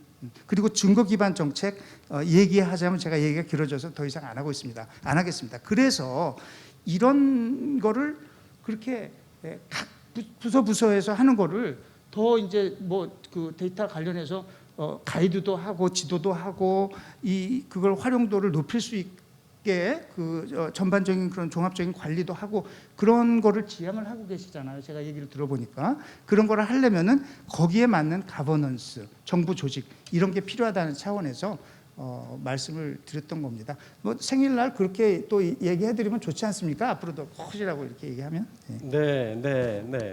네, 뭐 얼마든지 뭐 그런 말씀을 주셔도 좋고요. 조금 전에 말씀하시면서 그 윤 단장님이 그 유정일 원장님께서 좀 과격한 발언이지 않을까. 이 위상의 이제 좀 높은 변화라든지 그래서 윤 단장님께서 혹시 좀 당혹스러워하지 않으실까 그렇게 좀 이야기를 하셨는데 윤 단장님 그러셨습니까? 아니면은 그 반대입니까? 저는 그 현장, 그러니까 시대 변화와 현장에 맞게를 한다면 그 변화의 폭에 대해서 한계가 없습니다. 어떤 형태든 오픈된 형태로 논의해서 방향을 잡아야 된다고 생각해서, 다만 이제 제가 또 공적인 자리에 있다 보니까 표현이 완곡하다 보니까 우리 원장님께서 저를 또 생각해 주시는 말씀을 해주신 거 아닌가. 예. 자, 그 변화를 어느 정도로 가야 되느냐, 그거는 상황에 대한 인식의 출발이라고 생각합니다. 그래서 뭐 이게 어떤 형태의 조직이든 그런 거는 오픈된 형태로 이렇게 논의하시고 하셔서 방향을 잡으시기 바랍니다. 예. 네, 그 여기 세 분 토론자의 그 코멘트를 들으시면서 우리 최재혁 사무관님 좀 네. 이 코멘트에 대한 코멘트라고 할까요? 특별히 그 변화에 대한 지금 코멘트를 좀 주셨는데 어떠신가요? 뭐 다들 좋은 말씀해 주셔서 뭐 특별히 뭐 질문이라고 생각되진 않는데, 제가 가장 인상 깊었던 말은 이 김석구 교수님의 증거 기반 정책에서 저희 정부가 현재 증거 기반 정책을, 그러니까 데이터를 정책에 활용한다면 매우 손쉽게 뭔가가 되는데, 그 증거를 모으기 위해서 뭔가 개선한다고 하면 저희가 조직이나 인력이나 예산을 따기가 굉장히 어려운 상황이거든요, 사실은. 그러면 통계청이나 통계개발원의 역할이 어디인가? 이 증거 기반의 그 증거를 잘 모으고 잘 활용될 수 있게 기반을 만드는 게 저희의 주된 목표인가? 아니면 현재 있는 데이터나 증거들을 정책으로 연결해주는 다리를 놓는 것이 저희 역할인가에 따라서 상황은 좀 달라질 것이라고 생각은 들고요. 이제 그런 측면에서 보면 저희가 사실은 오늘은 한 가지만 말씀을 드렸습니다만은 저희 통계청이나 통계개발원 내부적으로는 저희 조직 방향 한 3가지 정도로 볼 수 있을 것 같거든요. 첫 번째는 지금 말씀드린 대로 조직 자체를 키워서 역할을 강화할 것인가. 두 번째는 통계청 내에도 있는 개발이라든가 R&D 기능을 통합해서 별도로 좀 더 큰 조직을 통계개발원이 확대돼 나갈 것인가. 아니면 아예 정부 조직에서 나와서 정부 출연 기관으로서 진짜 연구만 하는 기관이 갈 것인가. 3가지로 목표를 볼 수 있을 것인데, 사실 내부 의견이 비슷한 비중을 보이고 있습니다. 그러니까 3가지 다 장점이 명확하고 단점이 명확한 상황인데, 그러니까 사실 그 내용이 지금 치열하게 1, 2년간 지금 토론되고 있는 중이고요. 앞으로도 계속 토론이 돼야 되겠지만, 현재는 저희가 지금 현재 이 조직이 현재 갖고 있는 기능을 좀 더 혁신해서 어떻게 조직을 키워야 되겠는가를 주로 말씀드렸다고 보시면 될 것 같고요. 지금 주신 여러 가지 그 의견들을 종합해서 저희가 내부적으로 좀 더 치열하게 토론하고, 아까 단장님 말씀하신 대로 국민들이나 외부의 의견도 좀 더 들어서 정말 통계개발원이 어떻게 나가야 될 것인가는 좀 더 깊이 있게 생각해 봐야 될 문제라고 생각을 합니다. 네. 네, 그 컨텍스트를 좀 드리기 위해서 현재 국내에서는 연구형 그 기관들이 있는데요. 207명 정도가 됩니다. 평균 숫자가 연구형 기관들이. 그리고 국가통계청 산하에 있는 그 연구를 하는 연구 인력들이 나라마다 좀 다르긴 한데요. 미국은 좀 큰 나라입니다. 통계청이 하나가 아니라 13개의 통계청이 있는데 13개 통계청 산하에 있는 연구 인력만 대략 전부 그 합치게 된다면 한 6,500명 정도가 됩니다. 영국과 독일 또는 그 이 북유럽 국가의 이 소위 좀 더 선진 그 경제 또 이 데이터와 통계를 다루는 그런 그 국가들도 대개 작은 숫자라고 하면 대략 한 500명 그 이상. 영국 같은 경우에도 좀 상당히 좀 규모가 큰 편입니다. 특별히 그 AI와 데이터 분야에 있어서는 사실은 그 미국보다 영국 통계청이 지금 상당히 빠른 속도로 발전을 시키고 있는 상태입니다. 캐나다 같은 경우에도 사실 한국보다 인구 숫자는 작지요. 이 영토는 넓지만 그런데 캐나다도 이 연구에 기반한 그 국가의 통계청의 변화들을 오래전에 이미 거쳐갔습니다. 그래서 연구 인력의 규모도 지금 말씀드렸던 보통 한 300에서 500명 그 이상의 그리고 보통 인력들도 그냥 단순한 생산에 참여하는 것이 아니라 일단은 연구에 기반한 어떤 그 역할들을 하는 그런 그 스태프들이 주로 많이 활동을 한다고 보시면 좋겠습니다. 조금 전에 사실은 저희들이 시간이 좀 부족하긴 하지만 최재혁 사무관이 이 증거 기반 그 정책과 관련된 그런 그 고민들을 잠시 얘기했습니다. 자, 국내에서 이런 그 증거 기반 정책과 관련된 그 미래를 좀 준비하기 위해서 어떠한 노력들을 현재 좀 하고 있는지 우리 그 윤정식 단장님께서 바로 그 증거 기반 정책과 관련된 그 시스템을 기재부 안에서 지금 그 지난 2년간 준비를 한 부분이 있습니다. 한번 그 사례를 보시면서 그 어떠한 그 변화와 어떠한 혁신들이 좀 가능한지 12분 드리겠습니다. 조금 저희들이 시간을 저희들이 예정한 시간보다 조금 더 쓰도록 하겠습니다. 네.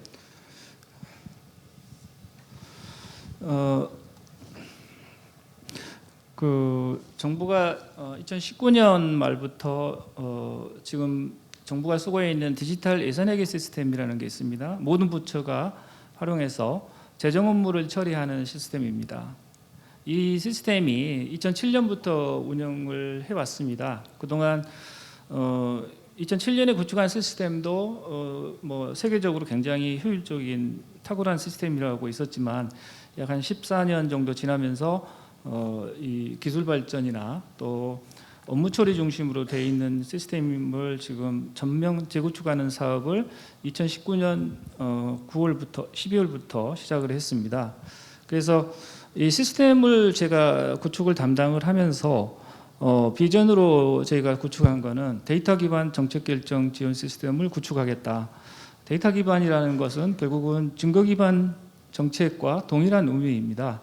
그래서 이 차세대 디브레인의 그 구축 방향도 데이터 기반으로 정책 결정을 지원하는 시스템을 구현하려고 하지만 사실 정부가 2005년부터 이 디지털 예산회계 시스템을 구축할 때도 동일한 비전을 제시를 했었습니다. 그런데 문제는 어떤 기술적인 부분들, 데이터 분석에 관한 여러 가지 이런 부분들을 봤을 때 그때의 비전은 시대를 너무 앞서간 측면이 있지 않았나 생각이 들었습니다. 그렇지만은 이번에 이제 그 디지털 시대의 도래와 함께 단순한 재정 업무 처리를 위한 시스템이 아니고 그 업무 처리를 위해 축적된 데이터를 활용해서 정책 결정을 정말로 지원할 수 있는 시스템을 만들어야 되겠다는 결연한 마음을 갖고 시스템 구축을 이게 전략적인 요소는 딱 세 가지입니다. 데이터, 연계, 인공지능을 썼는데요. 데이터라는 단어가 중요한 게 오늘도 뭐 데이터 혁신, 데이터 과학 행정을 말씀드렸습니다만은 디브레인에서 데이터라는 것은 또 다른 의미가 있습니다. 왜냐하면은 현재 운영되고 있는 as is 디브레인에는 재정 데이터만 있습니다. 근데 재정 데이터만을 분석을 하면은 집행률, 뭐 불용률, 이용률 뭐 이런 데이터만 이런 분석 지표만 나오지 이 재정 투자가 사회 경제적으로 어떤 의미를 갖고 어떤 효과를 가졌고 어떤 성과를 냈는지를 분석할 수가 없는 이런 형태입니다. 그래서 이 재정 데이터만 있는 시스템은 안 되겠다. 그래서 이 새로운 데이터 플랫폼을 구축을 하면서 사회 경제 지표라든가 행정 데이터, 민간 데이터도 디브레인 안에서 활용할 수 있는 형태의 데이터 플랫폼이 필요하겠다 이런 생각이 들었고요. 두 번째는 이제 네트워킹 연계인데 앞에가 실시간이라는 단어가 생략이 되어 있습니다. 이 연계라는 의미는 뭐냐면은 그 시스템 연계를 통해서 원래 소스에 있는 데이터가 변화가 되면 자동적으로 실시간으로 변화되는 순간 저희 시스템으로 데이터가 전송이 돼서 이 차세 디브레인 안에서 데이터가 업데이트되고 그 데이터 처리가 완료돼서 리포팅까지 가능한 형태로 실시간으로 진행하겠다는 이런 의미입니다. 그래서 에즈이즈는 지금 한 48개 시스템을 연계가 됐습니다만은 차세대 디브레인은 841개의 시스템이 실시간으로 연계가 됩니다. 그리고 이 연계된 시스템은 앞으로도 계속 어떤 데이터가 필요에 따라서 1000개가 될지 2000개가 될지 3000개가 될지 그 확장성이 무한대로 커질 수 있다는 겁니다. 그 다음에 인공지능이 전략적 요소가 되는 것은 지금 시점에서 그리고 앞으로 뭐 수십 년 동안 데이터를 가장 지능화된 형태로 효과적으로 효율적으로 쓸 수 있는 방법이 최첨단 어떤 테크놀로지가 인공지능이라는 이 세 가지 요소, 전략적 요소를 통해서 데이터 기반 정책 결정 지원 시스템을 구현하겠다는 것을 목표로 했습니다. 그래서 맨 먼저 이제 시작을 한 거는 이 기존에는 업무 처리 중심으로 시스템을 설계를 했지만은 데이터의 흐름, 그다음에 데이터의 처리와 활용의 중심이 된 형태로 차세대 디브레인은 개념을 재설계를 했고요. 그다음에 이제 이 개념 설계를 통해서 저희가 구축한 플랫폼이 두 가지입니다. 코다스하고 코라스인데 코다스는 코리아 데이터 어널리시스 서비스라는 개념으로 이 디브레인에 연계되고 축적된 데이터를 분석할 수 있는 플랫폼입니다. 그래서 세 가지 요소가 들어가 있습니다. 첫 번째, 데이터 플랫폼을 구축하는 것이 첫 번째입니다. 그래서 기존에 디브레인에 있던 재정 데이터, 그리고 여기에 사회 경제 사회 데이터, 그 다음에 공공 데이터, 그 다음에 민간에 있는 데이터까지를 이 코다스의 데이터 플랫폼에다가 데이터베이스를 구축하겠다는 거고요. 지금까지는 재정 데이터, 사회경제 데이터까지는 많이 구축이 돼 있고요. 민간 데이터도 저희가 예산을 확보해서 구매해서 업로드할 겁니다. 다만 각 부처나 공공기관에서 그다음에 지방자치단체 등에서 가지고 있는 행정 데이터에 대한 부분들을 어떤 식으로 양성화하고 데이터베이스를 할 것인지를 저희가 앞으로 좀 고민을 더 해야 되고 이런 부분들은 좀 통계청이나 통계개발원하고 협력이 좀 필요하다는 이런 생각을 가지고 있습니다. 두 번째, 데이터 플랫폼을 거쳐서 데이터를 컬렉션하고 제공할 수 있는 인프라를 마련하고 이거를 하려면 이걸 분석할 수 있는 인프라를 제공을 해야 됩니다. 그래서 일단 공무원 디브레인 사용자들은 일단 온라인상에서 그다음에 일단 외부 사용자들은 이제 분석 센터를 오프라인 상태로 운영해서 하고 있고 여기에 다양한 분석 도구, 파이썬이라든가 R이라 뭐 사스 같은 이런 분석된 인프라를 제공하려고 합니다. 근데 인프라 구축을 해놓고 나니까 더 어렵고 힘든 과제가 있습니다. 그게 뭐냐면은 유저들이 데이터 사이언스를 공부를 해야 된다는 겁니다. 그래서 이 제공된 인프라와 데이터를 활용해 가지고 이 분석할 수 있는 데이터 사이언스의 양성을 위한 프로그램을 만들었습니다. 그래서 이미 실험 교육을 했고 연말 그다음에 내년도부터는 한국재정정보원에서 이 교육을 할 수 있도록 준비를 했습니다. 그래서 전체적인 프레임워크는 데이터 수집, 그다음에 데이터 플랫폼, 그다음에 분석할 수 있는 인프라, 그다음에 그거를 활용하고 또 한국재정정보원이 통해서 서비스까지 제공할 수 있는, 예를 들어서 민간에서 어떤 데이터가 분석이 필요하면은 본인이 할 수 없으면 이런 걸 좀 분석해 주세요 얘기를 하면은 그거를 정보원에서 분석해서 결과를 제공해주는 서비스 기능까지를 포괄적으로 하고 있습니다. 준비를 하고 있습니다. 그리고 가장 중요한 지금 상황에서는 중요한 거는 데이터 분석 전문가를 계속 양성을 해서 이 유저들 그다음에 국민들이 스스로 데이터를 분석해서 그 분석된 결과로 의사결정을 하고 정책 결정을 할 수 있는 이런 형태의 프레임워크를 준비를 하고 있는 겁니다. 그래서 지금 통계청, 국세청, 뭐 건강보험 심평원 이런 사례들을 다 저희가 학습을 공부를 했고요. 분석 인프라에는 지금 데이터 수집부터 시작해 가지고 분석 처리, 그다음에 그 분석된 데이터를 시각화까지를 해서 다양하게 활용할 수 있는 형태의 인프라를 내부적으로 다 구축을 했습니다. 그리고 그 안에 파이썬, 사스 같은 이런 분석 도구들을 풀리 정업을 하려고 하고 있습니다. 아까 말씀드린 또 분석 전문가 양성 프로그램 저희가 준비해서 지금 이미 시범 교육을 했고 관련 공공 교육기관과의 어떤 교육과정 신설 같은 것도 상의를 하고 있습니다. 그리고 이렇게 만들어진 데이터 플랫폼과 분석 인프라를 통해서 데이터 기반 정책이 어떻게 가능한지를 실제로 시스템의 여러 사례들을 구현을 해봤습니다. 그래서 코라스라는 거는 코리아 리스크 어세스먼트 앤 호라이즌 스캐닝의 이제 그 약자인데 데이터 기반으로 정책 상황을 모니터링하고 주요 지표에 대해서 실시간으로 정책 상황을 관리할 수 있고 또 주요 지표 같은 경우는 인공지능이나 이런 그 데이터 분석을 통해서 정책 상황을 진단하고 미래까지를 전망하는 형태에 하고 있습니다.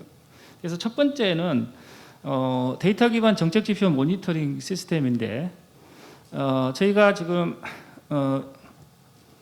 그 코라스 같은 경우는 세 가지 형태의 3단계로 이렇게 개념 설계가 되어 있습니다. 그래서 데이터 기반 정책 지표 모니터링은 저희가 그 56회 부처 실무자들한테 수요 조사를 해가지고 정책 지표 조사를 했습니다. 우선적으로 쓸 수 있는 순위를 정해서 한 9,300개의 지표를 수집을 해가지고 이 지표에다가 인계치를 설정해가지고 얼리 워닝 시스템, 조기 경보를 할 수 있는 시스템을 만들었습니다. 그 다음에 두 번째가 이제 지금 청와대 일자리 상황판 같은 거거든요. 근데 청와대 일자리 상황판은 좀 아날로그적인 요인이 있습니다. 이거는 이제 이번에 새로 구축하면서 완전히 디지털화 해가지고 인구 변화하고 인구 구조하고 인구 변화 변동 상황에 대해서 그다음에 두 번째는 일자리, 그다음에 226개 기초 단위에서 기초 자치단체 단위에서 그 지역의 민생 상황을 모니터링할 수 있는 거, 그다음에 대유 변동성을 할 수 있는 이런 형태의 지표 관리 시스템을 만들었고요. 정책 상황 진단 예측은 GDP하고 세수 추계, 그다음에 국고 잔액 추계 이런 부분들에 대해서 인공지능을 활용해서 측정을 하고 예측할 수 있는 시스템을 지금 구현을 했습니다. 2분 남았습니다. 예. 그래서 그 모습들이 이런 겁니다. 그러니까 이 데이터 기반 정책 상황 모니터링은 지금 대개 보면은 이제 그 공무원들이 아침에 출근하면 신문 스크랩을 통해서 정책 상황을 점검을 합니다. 기사에 나온 것들. 근데 그건 다 골마 터진 거고요. 사후적인 조치만 안 됩니다. 근데 이 데이터 기반으로 한 8천여 개 지표를 통합적으로 모니터링을 할 수 있게 됩니다. 그래서 그 인계치에 따라 가지고 약 8천 개 정도의 지표에 대해서 변동 폭에 따라 가지고 얼리 워닝을 주면은 조기에 리스크 요인을 포착을 해가지고 선제적 그 현장 상황을 점검을 하고 선제적으로 조치를 하게 되면은 정부가 좀 더 스마트하게 좀 대응을 할 수 있는 이런 형태의 시스템입니다. 그래서 이거는 이제 경남 거제시의 그 고용 위기 지역을 2018년 4월 5월쯤에 지정을 했는데 이 지표가 지금 실업급여 신청자 수거든요. 이 지표를 통해서 12개월 이동 평균을 인계치로 적용하면은 약 2년 전부터 고용 위기 상황이 발생했다는 것을 모니터링이 되고, 그 다음에 이제 이 고용 위기 지역 지원 정부 대책이 했을 때 실업급여 신청자 수가 이제 줄어드는 이런 형태가 되거든요. 그래서 이런 화면들이 실시간으로 계속 데이터가 업데이트될 때마다 계속 이게 구현된 화면을 통해서 다 이게 띄워지기 때문에 지역에 있는 공무원이나 중앙부처에 있는 직원들이 이런 부분들을 리스크 요인들을 미리 포착을 할 수 있는 형태로 되게 됐습니다. 두 번째는 이제 인구하고 일자리, 민생, 대변동성 이런 부분들을 주요 지표이기 때문에 이거는 다양한 형태의 지표들을 이게 컬렉트 해가지고 약간 인구 같은 경우는 지금 약간 한 37개 지표, 그다음에 80개 정도 세부 상세 지표를 가지고 한 40개 정도 화면을 가지고 이걸 구현을 했고요. 이런 식으로 청와대에 있는 일자리 산업관, 그다음에 민생 지표 이런 것들을 다 이렇게 시각화해서 구현을 하는 겁니다. 그래서 인구 변화 같은 경우는 국내 인구 이동이 지역 간에 어떤 형태로 변화가 되는지, 국제 이동은 어떻게 되는지, 그다음에 민생에서는 기초 시군구 단위에서 신용카드 사용액이 시군구별로 어떻게 변화가 있는지, 그다음에 이런 식으로 다 변화가 됩니다. 산업별 종사자 수는 연도별로 어떻게 변화가 되는지. 네, 이제 정리 부탁합니다. 자, 이런 시간이 식으로, 지났습니다. 네. 1분만 주시면 감사하겠습니다. 그래서 이게 이렇게 채용의 어떤 질 같은 거를 좀 판단할 수 있는 이런 형태의 차트. 이거를 실시간으로 이게 합니다. 일자리, 그다음에 대여 변동서, 수출입, 품목별 수출 이런 식으로 다 해서 이거를 이제 플랫폼화 해가지고 중앙부처 74만 명, 자치단체 36만 명 공무원이 필요에 따라서 다 이게 들어가서 볼 수 있게 돼 있고요. 특히 AI 활용을 해서 이제 국고금하고 GDP 전망 저희들이 이게 다 추계를 했습니다. 시간이 없어서 간단하게 설명을 마무리하겠습니다. 그래서 그다음에 세수도 저희가 세수 추계를 세목별로 다 이게 저희가 지금 구성을 하고 있고요.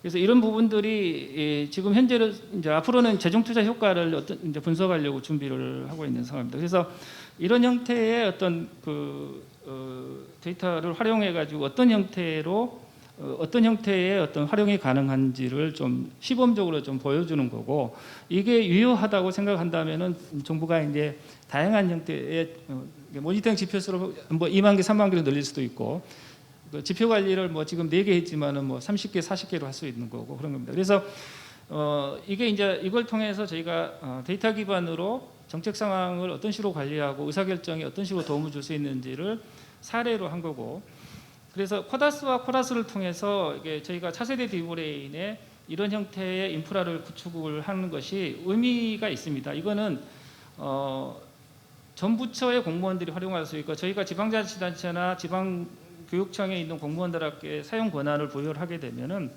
범정부적으로 AI를 활용해서 데이터 기반으로 행정할 수 있는 인프라가 기본적인 인프라가 만들어진다는 의미입니다. 그래서 저희가 사례를 좀 더 자세하게 설명을 드렸으면 좋겠습니다. 시간 관계상 이 정도로 설명을 드리고 필요하시면 질문을 해주시면 좀 더 말씀을 드리도록 하겠습니다. 감사합니다. 네, 감사합니다. 윤 단장님. 저희들이 한 10분 정도만 저희들에게 좀 코멘트를 하고 리액션을 할 수 있는 좀 시간들을 드리고 마치도록 하겠습니다. 지금 발표하신 자료는 저희 심포지움의 실제 자료 파일로 활용을 할 수 있기 때문에 후에 좀 공유가 다 될 수 있다는 것을 먼저 말씀을 좀 드립니다. 자, 우리 김석호 교수님, 이 원장님, 지금 증거 기반 정책의 어떤 미래의 사례라고 할 수 있을까요? 보셨는데 어떠셨습니까? 좋은 데이터를 잘 사용하고자 하는 노력, 그런 사례로, 그런 어떤 대안으로 좀 괜찮은 그런 어떤 사례인가요? 두 분의 좀 반응을 좀 듣고 싶습니다. 네, 김석호 교수님. 제가 네. 말씀드리겠습니다. 먼저 지금 저는 사실은 지금 이 디브레인에 대해서 처음 들었습니다. 굉장히 획기적인 시도이고 정부의 국정 운영의 어떤 증거 기반 정책 어떤 흐름에 가장 기본적인 정보를 제공하고 나중에는 아마 100번이 될 것 같다. 뭔가 가장 기본적인 골격이 될 것 같고 필수 불가결한 인프라가 될 것 같다라는 생각은 듭니다. 뭐 그러면서 이게 약간 걱정이 되는 게 그런 겁니다. 뭐냐면 뭐 한두 가지만 이제 질문이자 이제 그 걱정인데요. 첫 번째는 사실 저도 이제 그 조그만 연구소를 학교에서 지금 6년째 운영하고 있습니다만 그 저희도 소셜 빅데이터 센터라는 걸 만들어서 뭐 아까 이제 파이썬 말씀도 하시고 뭐 그러셨지만 사이람이라는 데와 나우기술이라는 데랑 같이 이 뭐죠 데이터 플랫폼에서 이제 존재하는 어떤 자료들을 크롤링해서 가져와서 이제 데이터 수집기를 만들어서 이제 그것들을 구축해 놓으려는 작업을 하는데요. 문제는 뭐냐면 무엇을 할 것이라는 무엇을 해야 하나의 문제에 항상 걸립니다. 우리가 정보는 항상 많고 이 정보를 끌어올 수는 있는데 이렇게 끌어와서 어떤 예쁘게 그림이 그려지고 그죠?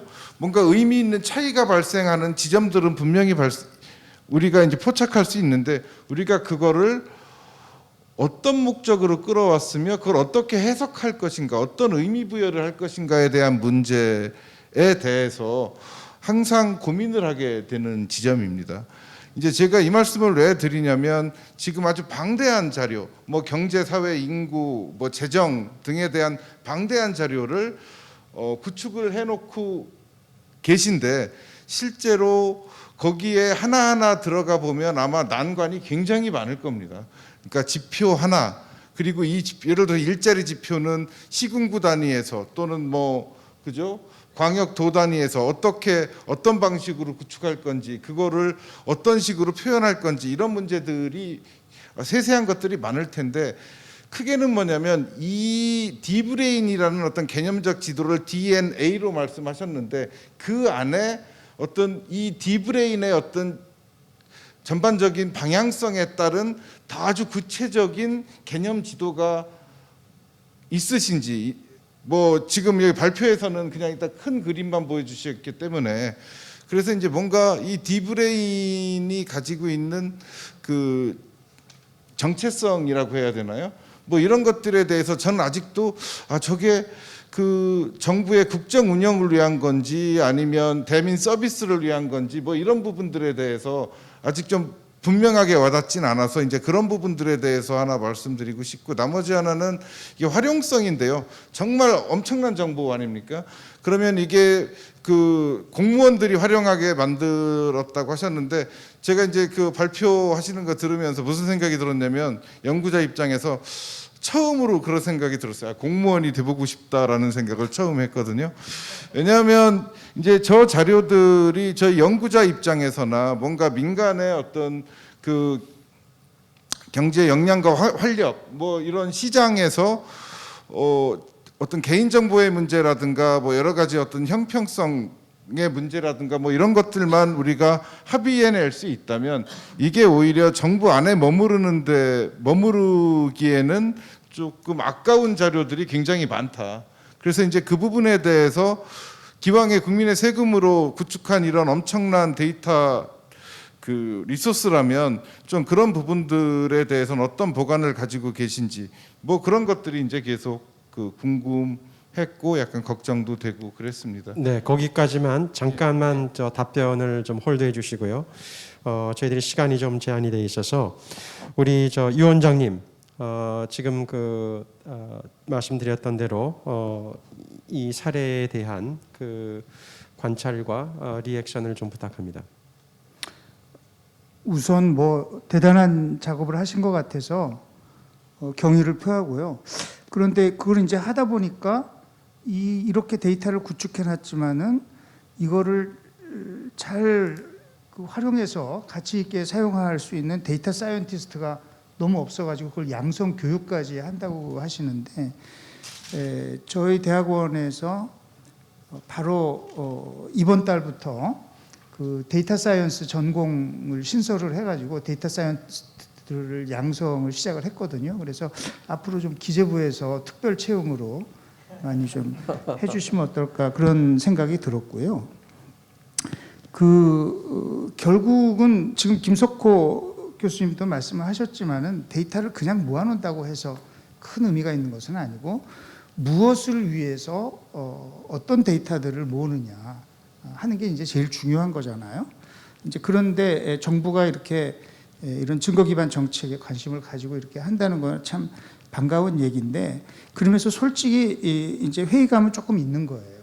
제가 이 부분과 관련해서 제가 좀 관심이 있었던 몇 가지 이제 사례 그냥 간단히 언급을 하면은, 이제 서민금융, 제가 빚에 짓눌려 가지고 요즘 오징어 게임이 이제 전 세계적으로 화제가 됐습니다만, 우리나라에서 빚에 짓눌려 가지고 인생이 망가진 그런 사람들을 좀 구제하는 활동을 이렇게 하다 보니까 금융위원회나 뭐 등등 해서 서민금융 관련된 여러 정부 기관하고도 같이 일을 해보고 그랬는데, 항상 이 서민금융 정책이 이게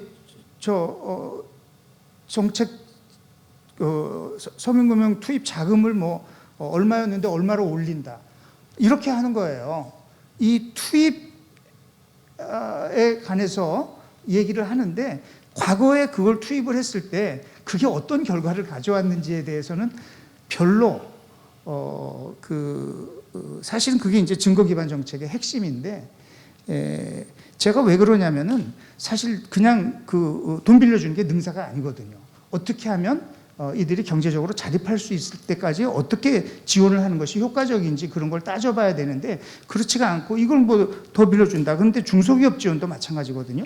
그리고 심지어 우리 KDI에서 연구한 바에 의하면은 중소기업 뭐 이렇게 지원받은 기업들이 한 3년 지나고 나면은 안 받은 기업들, 다른 변수들 통제하고 봤을 때 더 퍼포먼스가 떨어진다, 이런 것도 있거든요. 그런데 뭐 어렵다 그러면은 지원액 늘린다. 이제 항상 이런 식으로 나오는데, 정말 지금 정부의 여러 정책들에 대해서 좀 분류를 하고, 이런 정책들에 대해서는 어떻게 증거 기반에 의해서 정확하게 평가하고 더 효과적인 정책 수단들을 강구할 것인가, 이런 생각들이 좀 우선이 되고 거기에 이제 데이터가 잘 활용되는, 이렇게 가는 게 사실 더 바람직하지 않나 하는 생각을 해봅니다. 네, 시간이 제한되어 있는 게 너무너무 사실 아쉽습니다. 윤 단장님께 2분 드리겠습니다. 2분 안에 두 분의 그 질문의 중점을 중심으로 해서 답변을 부탁합니다. 먼저 김 교수님하고 원장님께서 하여튼 제가 정말 고민을 많이 하고 있는 것들에 대해서 질문을 해주셔서 답이 다 준비가 돼 있습니다. 그래서 첫 번째 우리 김 교수님께서 말씀하신 거에 대해서 정책성하고 활용성에 대해서 간단하게 좀 먼저 답변을 드리겠습니다. 그래서 지금 현재 정부가 쓰고 있는 디지털 예산회계 시스템은 기본적으로 정부가 재정 업무를 처리하는 시스템입니다.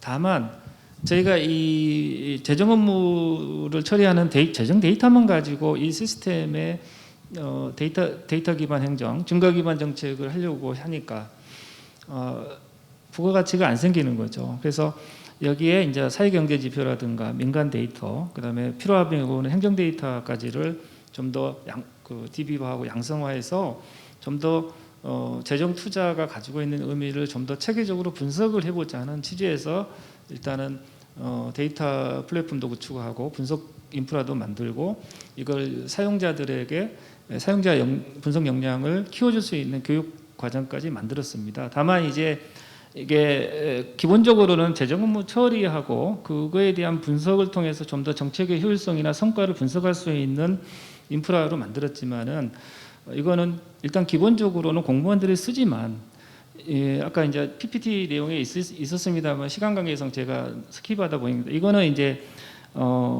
분석센터를 저희가 만듭니다. 통계청이 SDC처럼 일단 초기에는 분석센터를 통해서 대학이나 기업, 그다음에 일반 국민들이 분석이 필요하다고 생각되는 요청이 있으면은 절차를 거쳐서 이제 활용할 수 있도록 하려고 하고, 다만 이제 저희가 보안성 문제라든가 이런 개인정보 보호 문제에 대한 정확한 시스템의 어떤 안정화, 그다음에 이런 과정을 거쳐서 장기적으로 봤을 때는 국민들이 편안하게 쓸 수 있는 서비스 기능까지를 가야 된다고 저는 생각을 합니다. 다만 이제 이런 부분들은 정부 내에서 좀 더 토론이 돼야 되고 그래야 되기 때문에 일단 제가 단언적으로는 말씀드리긴 어렵지만, 지금 구축을 담당하고 있는 입장에서는 그 방향성을 그렇게 잡고 있다는 걸 말씀드리고요.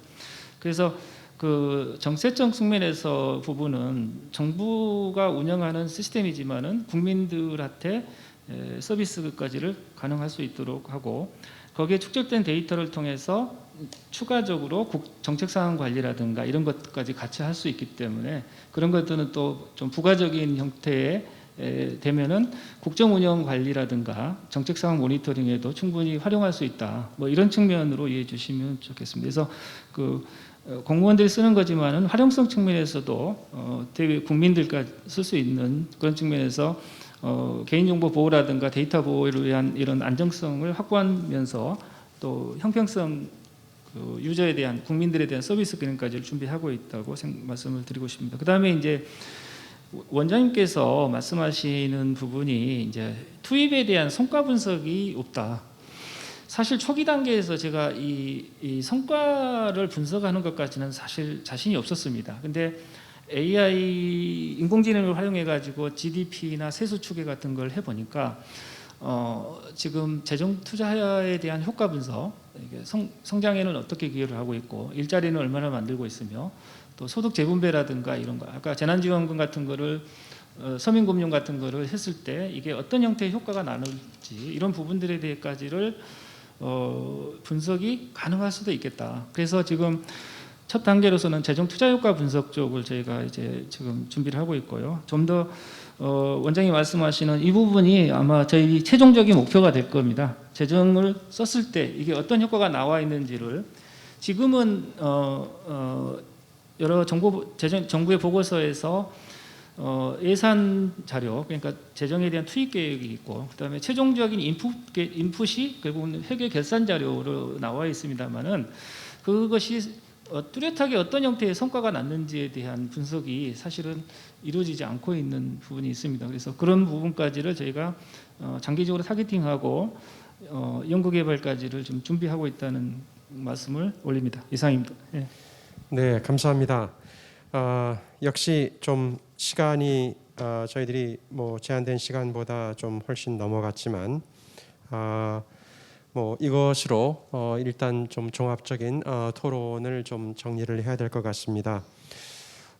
지난 그 이틀간 저희들이 데이터 혁신과 국가 통계의 도약이라는 주제로 이 네 분의 기조 강연 그리고 5개의 그 강론을 가지고 이 데이터 혁신에 관련된 논의를 했습니다.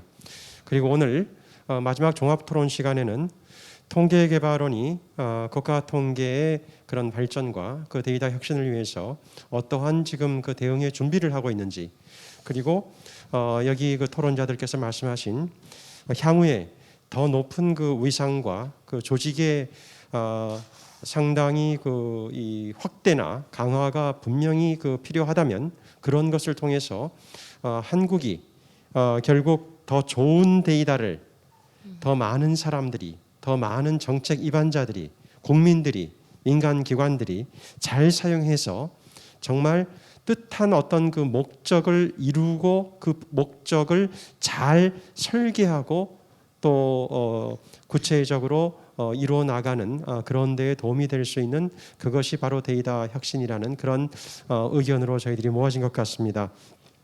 향후에 또 다른 15주년 뭐 비전 2030년이 될 수 있나요? 비전 2050년이 될 수 있나요? 그런 그 때를 향해서 저희 통계개발원은 국가 통계 데이터 혁신 분야에서 G7 국가와 OECD 국가를 선도하는 그런 그 글로벌 R&D 역량을 준비하기 위해서 최선을 다하겠습니다.